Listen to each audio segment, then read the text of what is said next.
and welcome back to another episode of the Dumpster Diaries. I'm Moses Wartooth. I'm here with Justin Allen, and we got a little bit of a different scenario going on today. Yeah, a little bit of a story, huh? Yeah. So, yeah, this is like a new thing that we've been wanting to start, and but, you know, a segment of who is and insert a name so we can explain who a person is. And given the recent, you know, turmoil in politics and everything that's happening, we decided to do this over J.D. Vance, Trump's pick for VP. So the title of this is Who is J.D. Vance, man? And, yeah, because whenever I heard his name, that was the first time I'd ever heard his name before. Yeah, me too. I had no idea who the guy was, what he's done, what he's about, anything. Yeah, like, and everyone I talked to, no one knew who he was. No. It was just like a nameless, faceless senator from Ohio. Yeah. And he was also like a really young guy, and he hadn't even been in the Senate that long. We'll get into that. But so this is going to be more of a narrative format, so it's going to be a little different than our traditional stuff.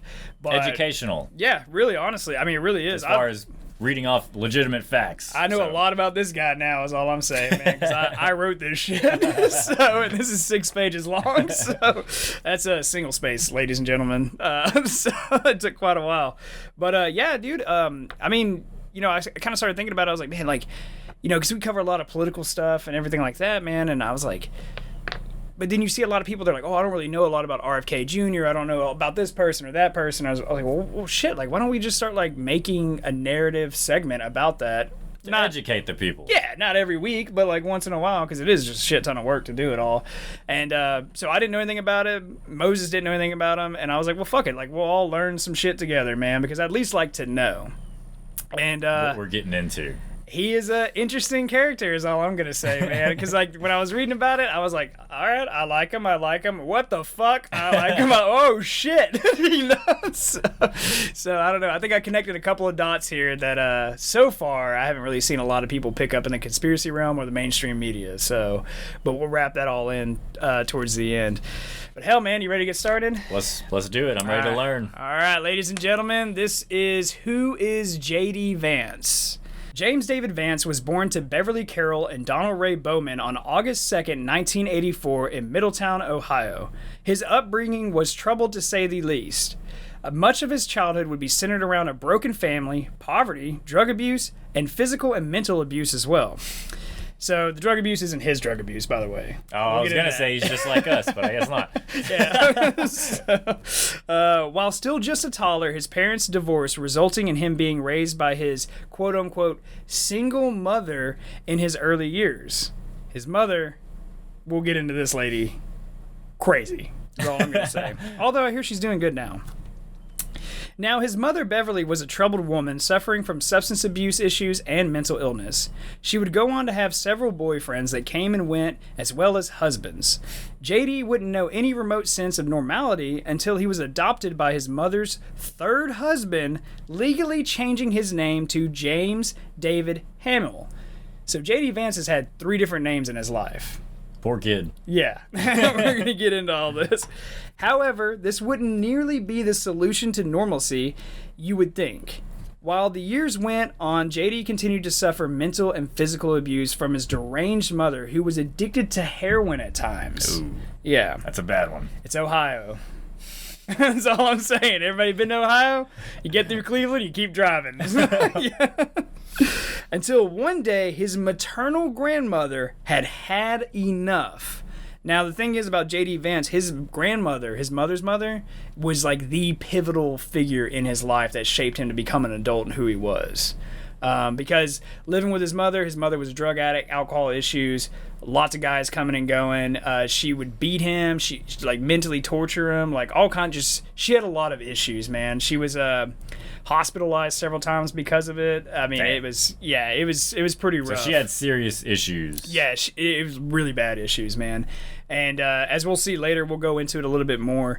But her mom basically was like, I'm taking this boy, and I think it was around the age of 13. She was like, you live with me now. And because he was like getting in a little trouble, he was just starting down the wrong path. You gotta teach him how to be a man. Yeah, but Mamaw, as we'll get into it. Oh, if her name's Mamaw, dude, she lays down the law. I guarantee. She was not taking any shit off anybody, dude. Anybody named Mamaw, they know what's up. All right, here we go. JD's grandparents were Bonnie and James Vance, also known as Mamaw and Papaw. Yeah. They were originally from Kentucky, like the Appalachians, right? Oh, yeah. Yeah, so that region. This is how JD actually ended up in Ohio, because by the time Bonnie took custody of him, she was a widow. Okay, so what had happened was basically his grandparents decided to move to Ohio, and unfortunately his grandfather died while he was relatively young, so he's raised by like a single grandmother, right? And so resulting in a single elderly woman raising this troubled teen to at least have a chance to become something in life. Now, Bonnie didn't take any shit and was strict by all accounts. She was the main adult figure in his life, keeping his head in the books and out of trouble. Yeah, she didn't play any, she was like, you do the dishes, take out trash, like, you have responsibilities, you get a job, like, you study your books, like, you're not failing any classes. And he actually, like, started to turn around and started doing really good. Oh, yeah? Yeah. Like, academically was, like, excelling. As we'll see later, I mean, he ended up in Yale Law School, so he's obviously not an idiot, right?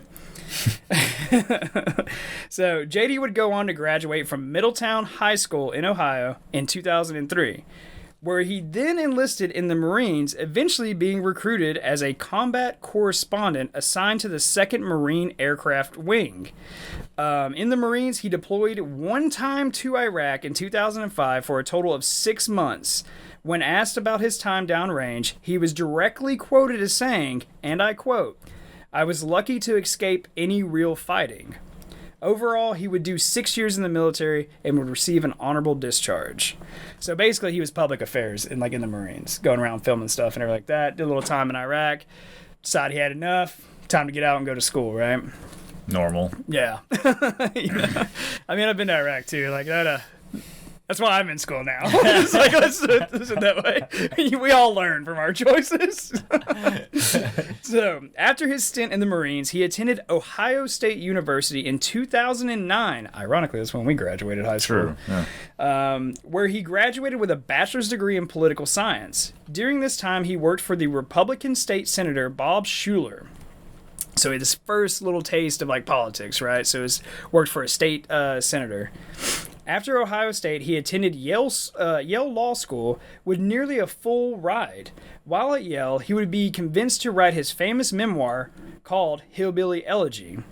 After graduating from Yale in 2013, JD would go on to get married in 2014, where he officially changed his name, giving him his third name, to JD Vance, adopting the surname of his grandmother, Bonnie Vance. Which I thought that was kind of nice, I'll be honest with you. We'll get more into his little memoir. It actually became a pivotal role in his ascent to power and stuff. Yeah, my grandma is currently reading that book. Yeah, it's really good. But it's mostly focused on his early life and stuff like that. So, okay, so now we're getting into JD Vance's early career. So this is before politics come into play. This is basically right after law school, right? So after law school, Vance worked for Republican Senator John Cornyn, who had served in Texas Supreme Court and was the Attorney General for Texas at one point. I think between 1997 and 2002, he was the Attorney General for Texas, right? So anyway, JD then spent a year as a law clerk for Judge David Bunning of the U.S. District Court of the Eastern District of Kentucky. Just say that fast 3 times.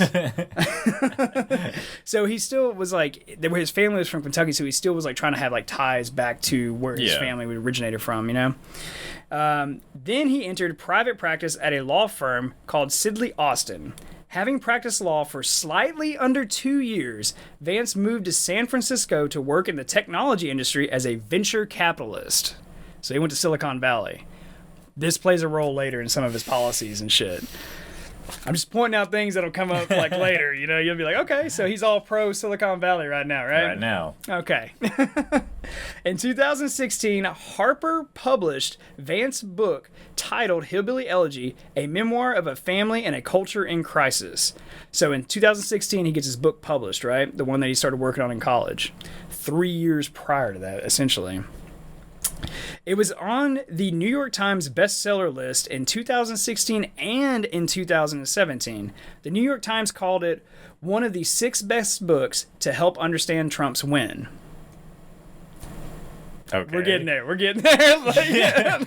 So Vance You'll see. Look, I got to get through a little bit of this, and then we'll get more into the weeds and seeds on this. So after his book success, Vance became a CNN contributor in early 2017. So a conservative going to work for CNN.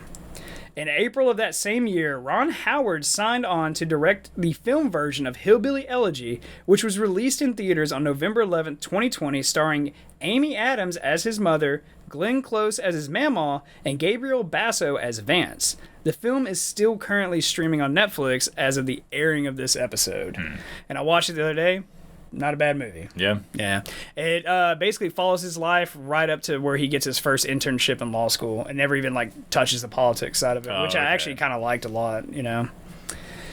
So in December of 2016, so the guy's written his book and he's banked it for, you know, freaking Silicon Valley, right? In December 2016, Vance said he planned to move to Ohio and would consider starting a nonprofit or running for office. In Ohio, he decided to start a nonprofit called Our Ohio Renewal, a nonprofit focused on education, addiction, and other, and I quote, social ills that he had mentioned in his memoir. The group was closed only after 2 years with hardly any achievements. According to the organization's director of law and policy, the group's work was derailed because of his cancer diagnosis. So that director, he was in charge of a bunch of stuff. He got cancer and then was like, fuck it, we're going to burn this shit to the ground, right? But so he did try to start a nonprofit, address some of the issues like addiction and stuff, things that he saw growing up in Ohio and everything. Was able to launder some money. Yeah, we're getting there. It's actually the next paragraph. Oh, okay. So anyway, one hand washes the other is all I'm going to say.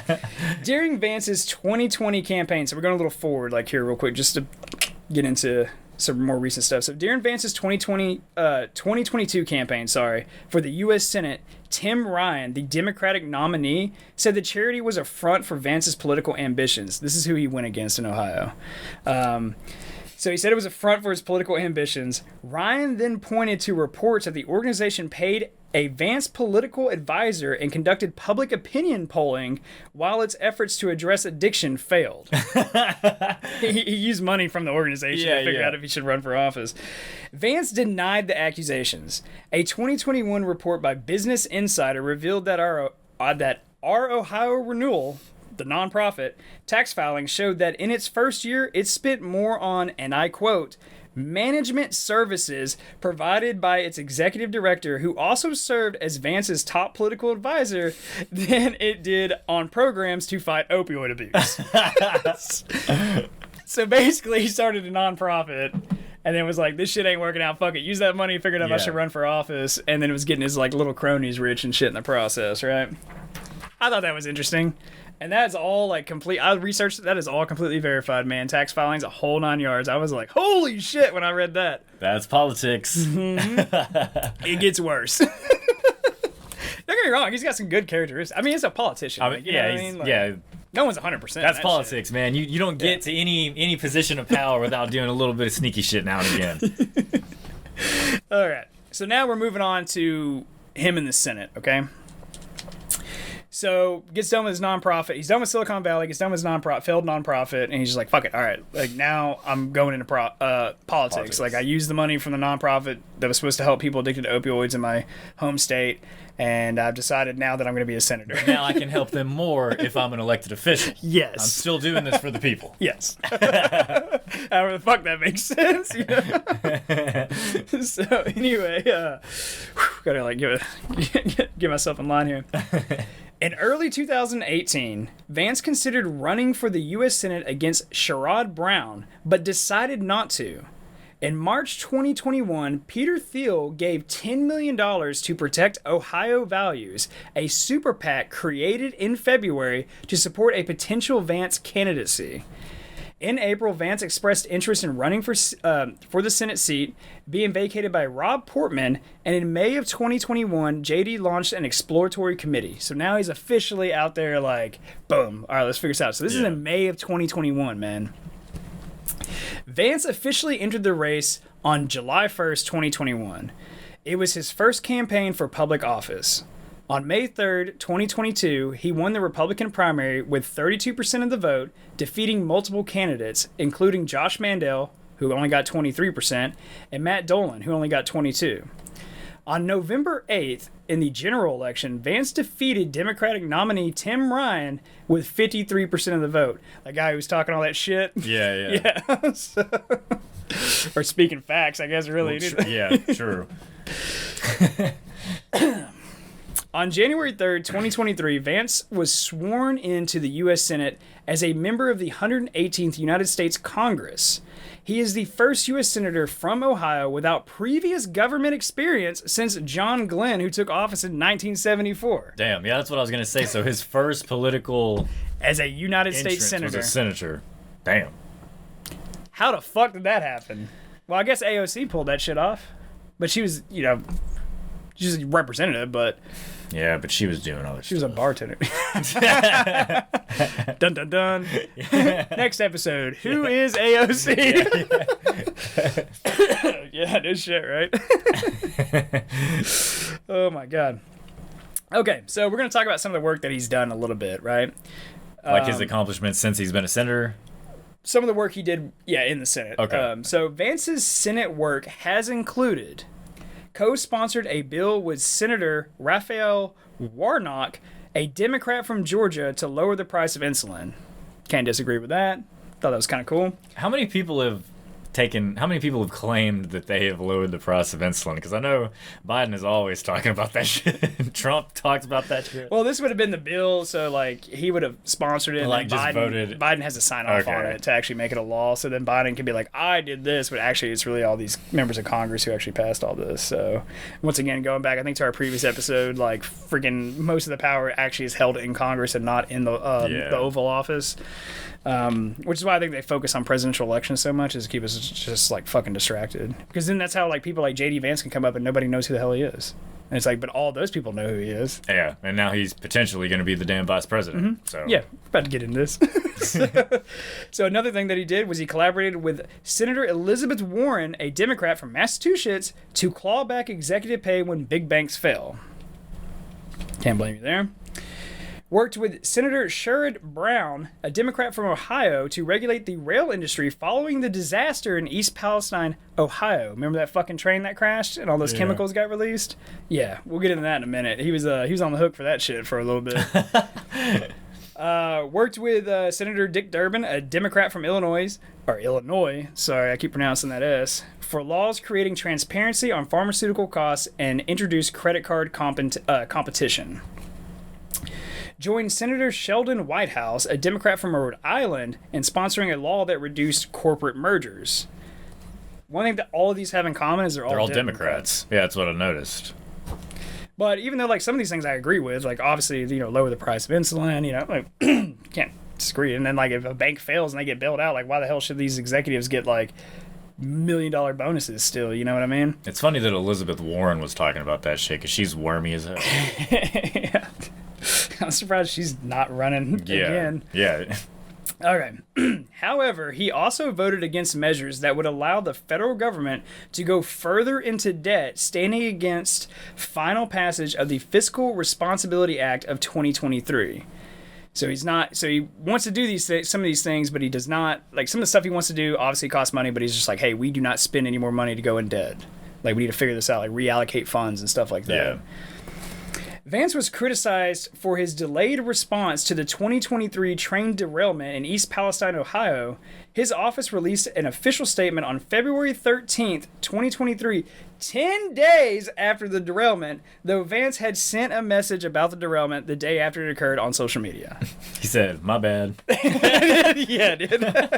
So... he hopped on his social media the day after and addressed it a little bit, but he never gave an official statement until 10 days after the fact. Whatever. He's busy. He's busy. I mean, Trump uses X. Fuck it. Fuck it. Trump uses X. Yeah.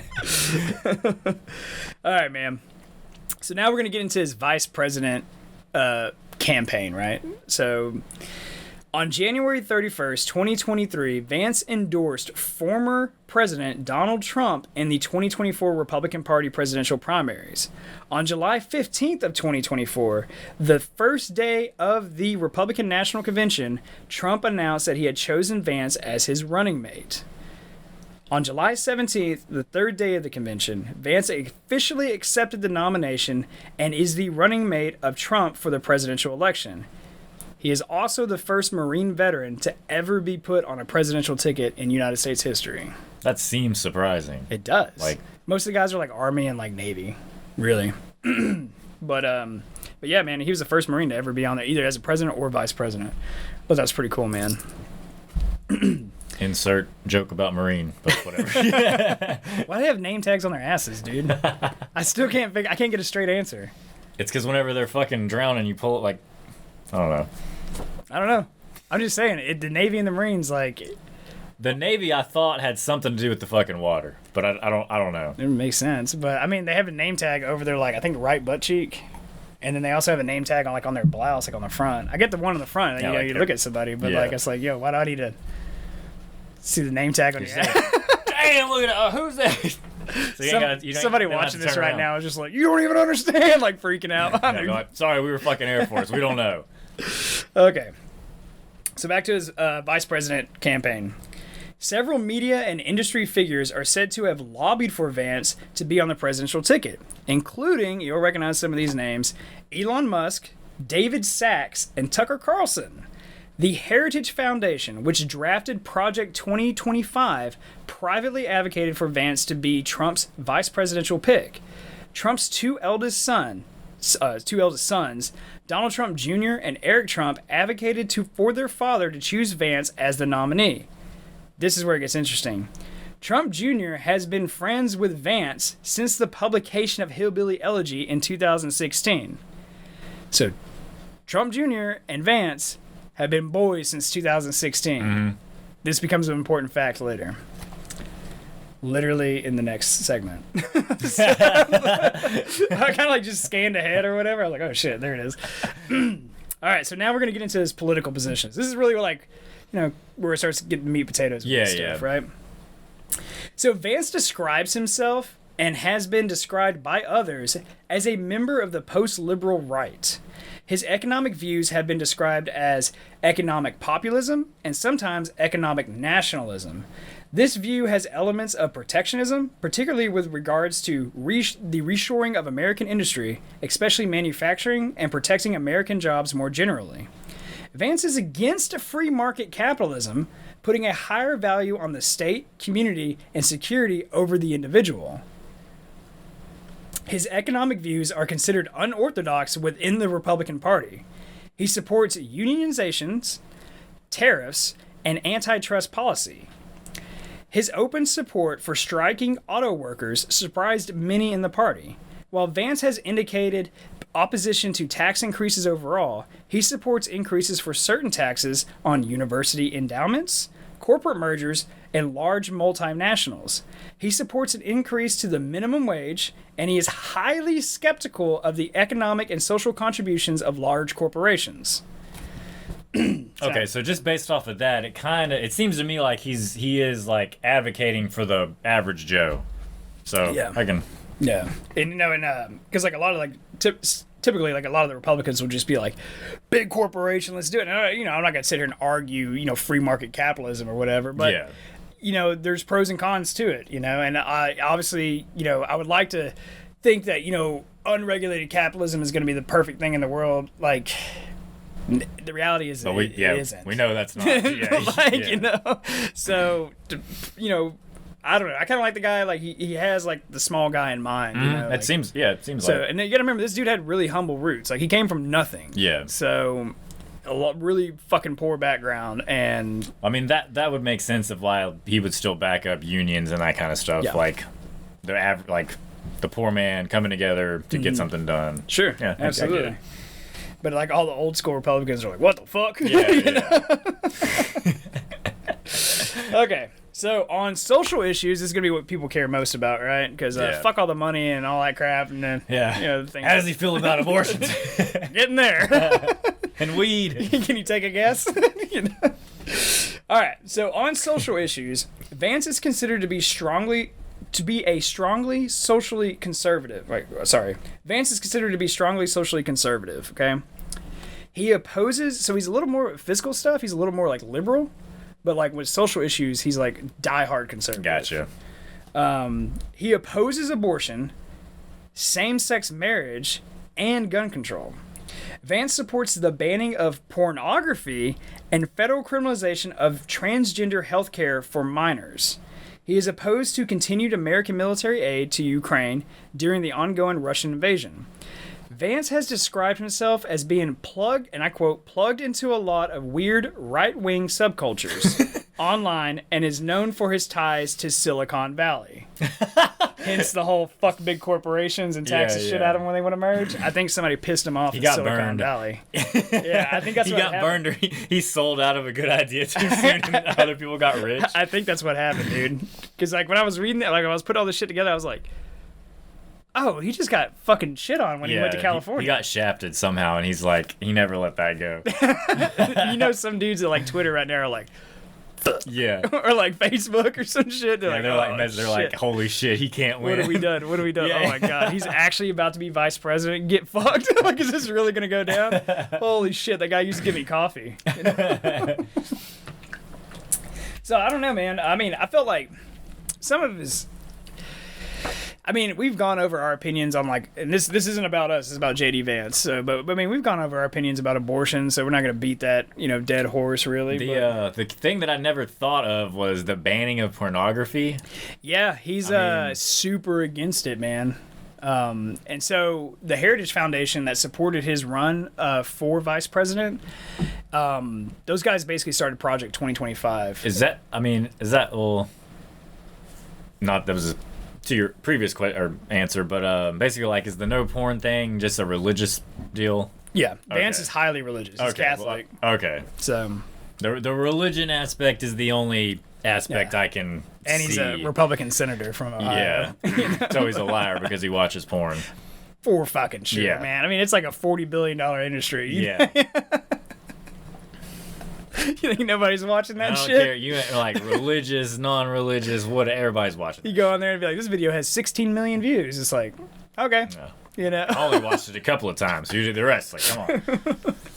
Yeah, man. So I don't know, but I really do think I think somebody pissed him off in Silicon Valley, and he was just like, okay, watch this. He got burned. He was like, if I ever make it, you guys are fucked. Yep. Alrighty. So here's the goods, man. This one we're going to talk about quite a bit or whatever. His relationship with Donald Trump. This is where it gets interesting. Now remember, because it's not just the way he talks was not all gung ho. Yeah. Conservative. So it's interesting, and I think. Well, we can get on my opinion. We'll do my opinions when I get done with this, man. But I got some interesting thoughts on this dude, man. Okay, so during the 2016 presidential election, Vance was an outspoken critic of Republican nominee Donald Trump. Mm-hmm. In a February 18, 2006. In February, I can't even speak right now. Man. In a February 18, 2016. There you go. God. USA Today column, he wrote, and I quote, Trump's actual policy proposals, such as they are, range from immoral to absurd.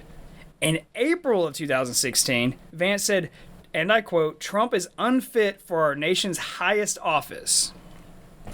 In The Atlantic and on a PBS show hosted by Charlie Rose, Vance called Trump, and I quote, cultural heroin and an opioid for the masses. In August, he's really just hitting his mom would know. Yeah, you'd be the first one to know about that, wouldn't you? In August of 2016, Vance asserted that Trump is, and I quote, nauseous, and is leading the white working class to a very dark place. In October, it's just like every month, he just keeps hitting him with shit in 2016.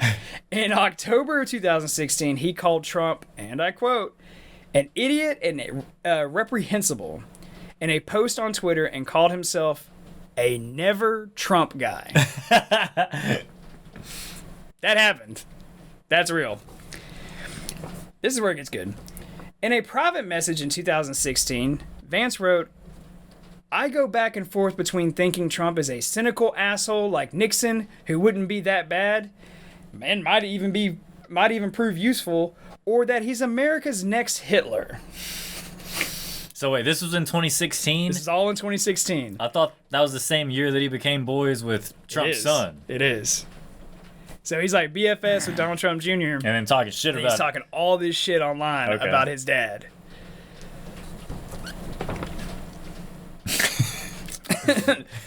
You just let that hang in there a little bit, like, you know, yeah. When I was reading all this, I was like, "Is anybody else piece this shit together?"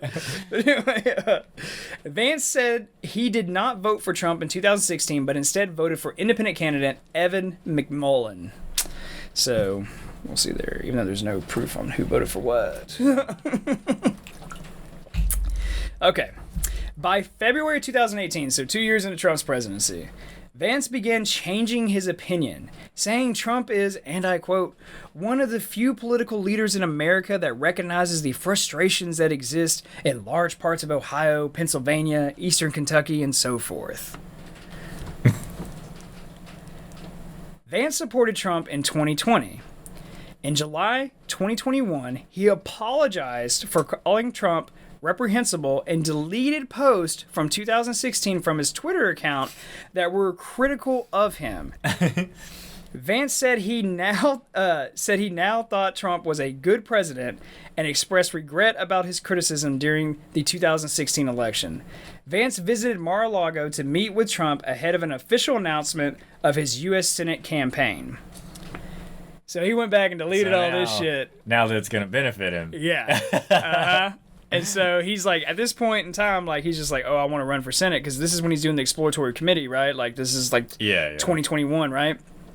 And so he's like, well, I think I'm going to get a shot at this. He goes down to Mar-a-Lago, has a meeting, whatever the fuck is discussed, and you'll see where this story takes a turn. But there is one thing I want to bring up, because Trump got in trouble for this shit when he was in office, deleting Twitter posts, because it's a matter of public record, because you're an elected official.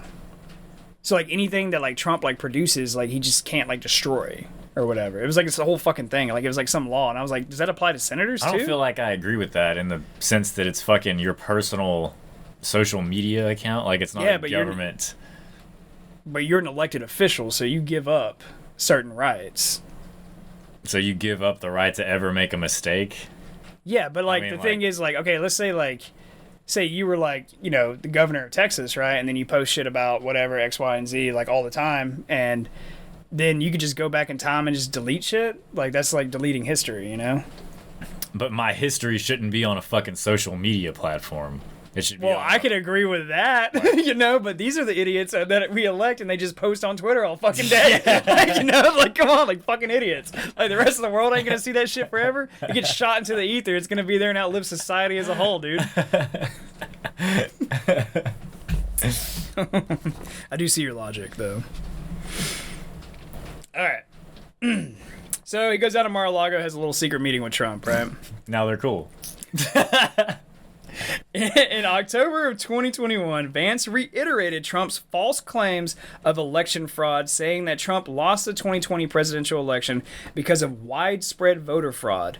On April 15, 2022, Trump officially endorsed Vance for the U.S. Senate. Went down there, had a meeting. He was like, hell yeah, the election was fucking rigged. Then he went in and he was like, my boy needs to be in the Senate. And then just high-fived fucking J.D. Vance, and that skyrocketed his fucking voter bases through the roof, man.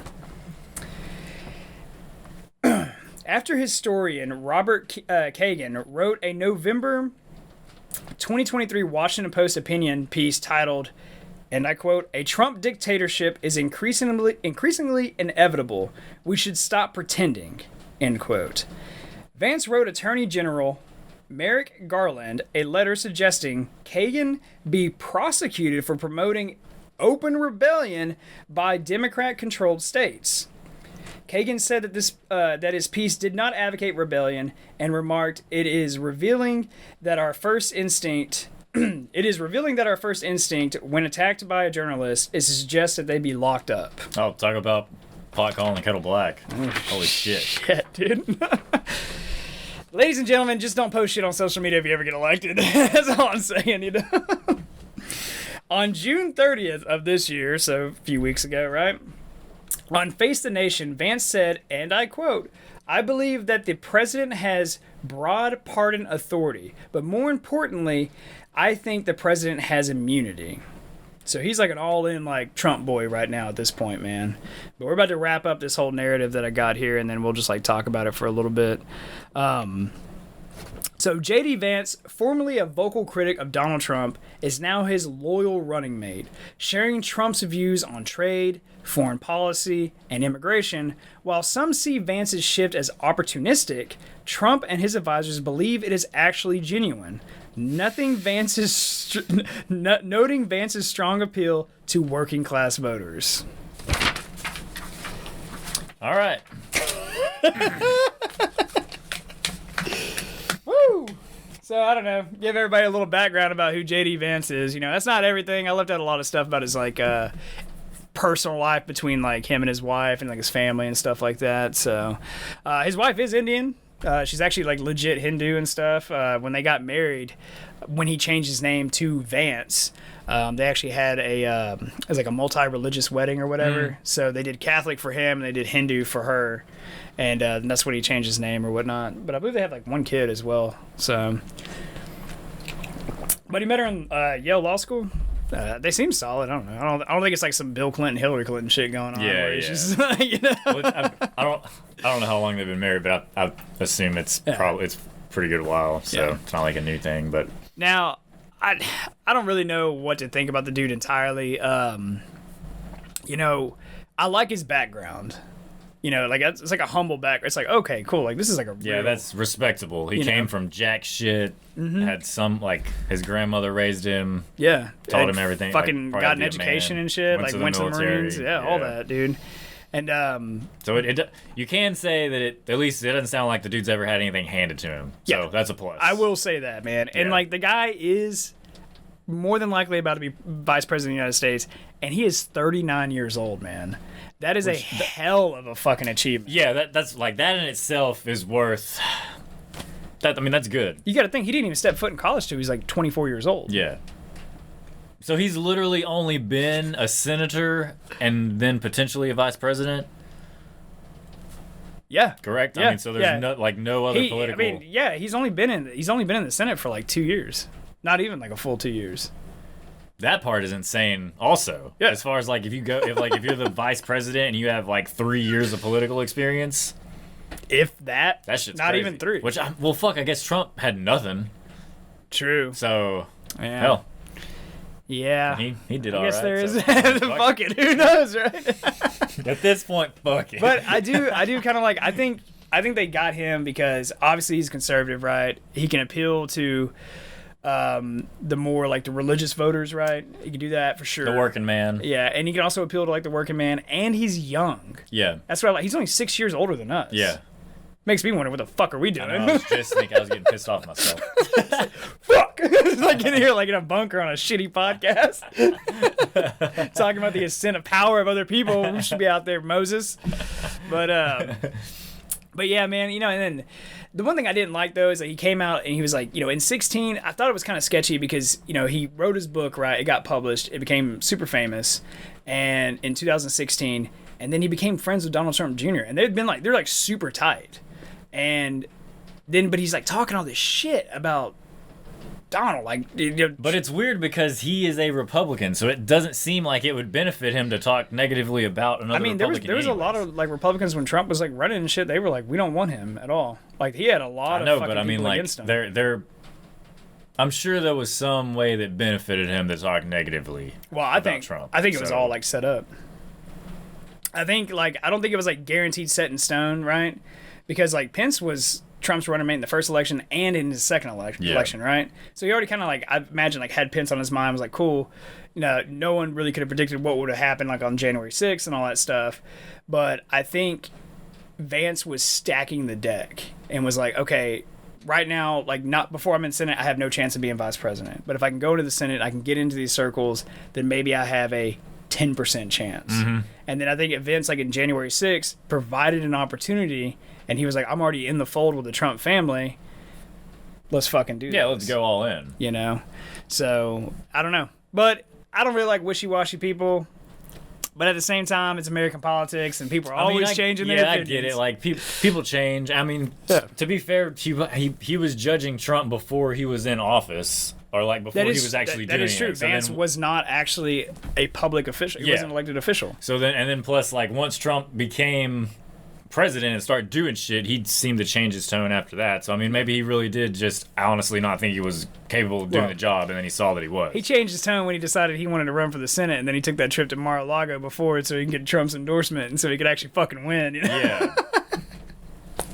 But you gotta hand it to him. I mean, like, it's not really even a conspiracy. I mean, it's just facts that we're talking about here. That's kind of like a fucking stacking a deck, dude, and like playing like a full hand, like a royal flush, like literally. Like, I mean, I gotta give it to, if he planned it, that is such a long plan in the making. If he did that shit, like, that is actually kind of amazing. I'm like, holy shit, maybe you should be in charge of our foreign policy and stuff, you know? So, I don't know, man. I guess, like, final verdict, Moses, do you like the guy or no?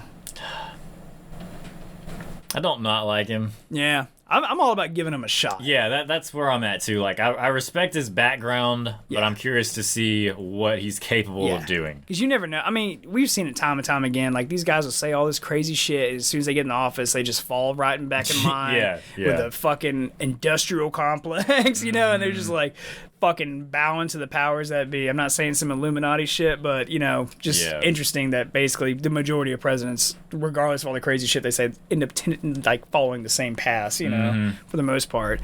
They might have like different ideologies on social issues and stuff like that, but the big ones like foreign policy, nuclear shit, all that crap, that shit's staying the same, you know? So, I don't know, but yeah, I'd like to see what he does, man. I'm curious, is he going to be, because we all know how like Trump is, right? Like, he's just very, I don't want to say like a megalomaniac, but he's very like, basically like says exactly what's on his mind at the time without thinking whether or not it's a good or bad thing to say. Yeah, and he's very narcissistic too. Yeah. You know, just like, I'm the best. This is the best drinking water we've ever had. Just like drinking it at Flint. Yeah. Nothing wrong with the water in Flint. The orange is flavoring.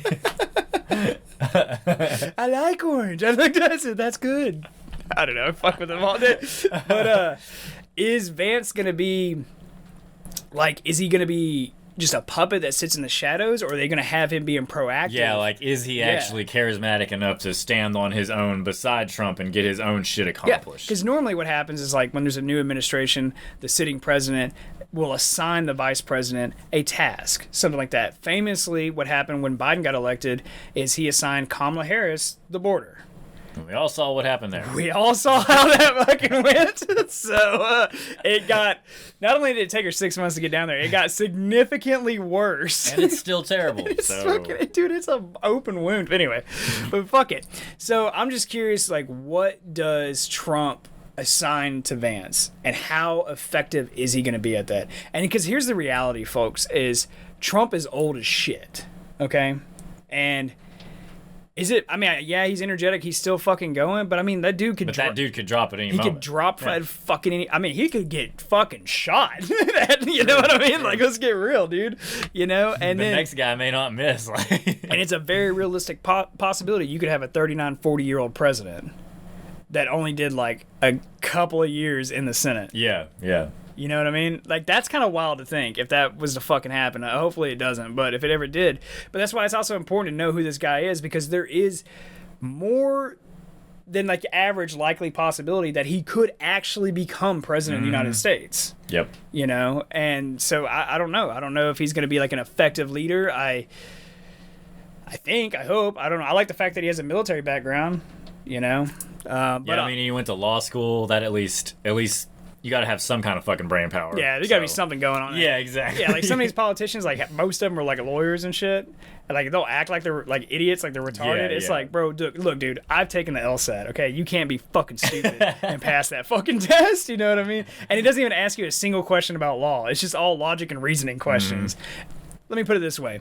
Remember when you were a kid in school and they'd be like, 10 people start a race, and it's like, runner A, runner B, runner C. Runner C finishes before runner D, but can only finish after runner F. And it's very convoluted, and they'll be like, where is runner E? And it's just like, oh, fuck. But it's like super timed, so you have to be able to basically find absolute truth or a reasonable doubt, like, very quickly. So in order to take that test and actually score high enough, because it's not really a pass-fail, it's just based on like score, but score high enough to get into a decent school like Yale, you have to be a very, very logical person, and you have to be quick about it. Like, I mean, anybody could figure it out if they had enough time, but it's all about being in that time constraint or whatever. 100 questions, multiple choice, not a big fucking deal. You got to write 2 papers. But anyway. But yeah, man. So, but I'm just kind of curious, is Trump going to kind of like let him get out and like take the reins and do his own thing, I know, and that is another thing, because Trump's the type of person to just do everything. Yeah. So. And then let's look at the reality. The fact is, more than likely, because Biden's out now, like he dropped out of the race, and he endorsed Kamala Harris, and Kamala Harris has already raised several $1 million. You see that shit? Yeah. I'm like, who gives her any goddamn money? People are stupid. This is the first time I've seen her speak in fucking, 3 years, Yeah, she's supposed to be giving a speech soon, like today or tomorrow. Really? Yeah. Good God. To talk about what's going on. May God have mercy on our souls, man. That's all I'm saying. If she fucking makes it in, we're all fucked, dude. You thought talk about a woman who can't make a decision. Yeah. But anyway, so let's look at the realistic, or the reality here. More than likely, Donald Trump is going to be president of the United States for a third time. But and the reality is, Vance is going to be vice president. So when Trump is done with his term, there's no way legally possible for him to ever run again for president. Okay, but Vance could. And if Vance does a really good job and everyone really likes him and this administration holds it together, I wouldn't be surprised if you see that dude on a presidential ticket the next round, dude. Yeah, 100%. Like running as president. Yeah. Which is fucking wild. Imagine growing up in Middleton, Ohio and being like, holy shit, that kid I used to fucking kick rocks with is now president of the United States. And it's like, he's not even that old either. Like, he'd be what, like 44? Yeah. That's fucking bonkers. But we also need like a young person too, man, because there's been a few like young presidents in history. Like JFK was a really famous one, man, and he actually really laid into it, and that's what helped him out a lot, man. I remember reading about that shit in school, like the fact that he was young. Like a lot of people were like, no, there's no way a young guy's gonna get it, but that was like the first time you really saw like him like corralling the young voters and shit, and they actually really got out. I'm sure there's a fine line to walk between pulling the young card and because you can get the older vote because with the religious shit, but then the religious stuff doesn't it doesn't mix too well with the younger crowd now. And even the younger crowd, like a lot of people that I know, and this is like I'll just speak from like personal experience, right? Like so like I identify like as a Christian, okay? But like my thing is I do not want to see like religion in like public spaces, separation of church and state, like schools or like in politics and courts. I don't want to see that, man. Because that's a dangerous road you go down, and I just that takes away from individual freedoms. Yeah, and then I don't know. I just think it's just one of those things that just should stay behind closed doors, like the old days. Figure of speech. But, like keep it in the church, keep it in your house. But like when you come to like, a public university or like a courtroom or something like that, or like the Senate floor or the House floor, like that, you don't need to be doing that shit. Yeah. No, because there's a lot of bullshit that's tied in with that stuff too, man, and a lot of money and finagling and stuff. Oh, yeah. And sometimes some of the way some of those people talk about it, I'm like, what are you doing right now? What are you doing? They're just like putting it all like in the hands of like their God, which happens to be one I believe in, but like, and it's just like, well, okay, like that's cool, but like what happens if, say, you get an atheist in office, or you get a Satanist, or you get a Muslim, or something like that. Yeah, literally anybody. I mean, because then you run that's the whole issue with all that shit is if you do one for one, you got to do one for all. Yeah. That's the whole fucking point of this. So it's easier to just not do it for anybody. Yeah, but I also don't think Trump is very overly religious, because he never really was until he got in office, and then he was just then he had to rattle off some Bible quotes now and again. Because he had to cater to the evangelicals, man. Like in the well, I mean, the traditional right-wing conservative is statistically a Christian anyway. Yeah. So yeah, a lot of them that is what it is. But yeah, like kind of how I feel about it. Like I think religion needs to be completely separated from that. A lot of younger people feel that way too, man. They just don't want to hear it. They're just like, nah, like we're good, Whether or not they're religious or not. Yeah. Because that's just kind of like the way I see it is like keep it fair across the board. Yeah. But, yeah, man, so that Hillbilly Elegy is on Netflix, man. The book's good. The movie's good. Yeah, it's just about it's about his life, like him becoming an adult. It doesn't really address like the politics or any of that stuff, which is what we just discussed is still relatively fucking new as of 2022. Yeah, the movie was already out before his political career ever started, so. So there's some questionable relationship between him and Donald Trump Jr., and I don't know, man, so we'll see how he does, dude. I mean, I guess at the end of the day, his opinion can change as long as he actually does what's good for the country. That's all we can hope for. For sure, man. I mean, we live in a society where you can just change your sexual orientation, identity, and on a become whim. trans on a whim. Like, why can't you just change an opinion? You know what I mean? True. It's much easier to change an opinion than it is to cut your dick off, I guess, like whatever. But I don't know. I mean, at least, obviously there's some like questionable stuff, like with connections. I was like going to grab the paper again. It's like off screen. There's some questionable stuff with Vance's connections, like certain people and time frames and stuff. But it's nothing like criminal or scandalous. I mean, it's just basic political bullshit. Just political bullshit really is all it is. So between him and Trump pairing up together, I actually feel, after reading into JD Vance, I actually feel like it's a really good team to make. I think it's far better than him and Pence, and I don't know, man, maybe it gets a bunch of younger voters out there, dude. That'd be good. Because if the Republicans actually pull it off, winning the White House again, if they can control Congress, then that's a lot of change that can happen in a short amount of time, man. And that's what we need. All I'm saying is, if I was fucking Netanyahu and Zelensky, I'd be fucking worried right now, dude. That's a hell of a crapshoot in Vegas, dude. You're like, oh, please God, no. Please God, no. Zelensky, man, he's just, if Trump gets in office, like, that's the last fucking time they're getting a penny. Yeah, that well has been tapped. He's like, you're done, dude. You're done. You hear me? You're fucking done. You get a job. Like, you're kicking out some, like, punk-ass teenager or some shit. Like, you're 20 years old. Like, get out of the house. Get a job. Yeah, who knows what's going to happen. But we all know what's going to happen in November. So, But anyway, guys, thanks for listening. As always, stay positive.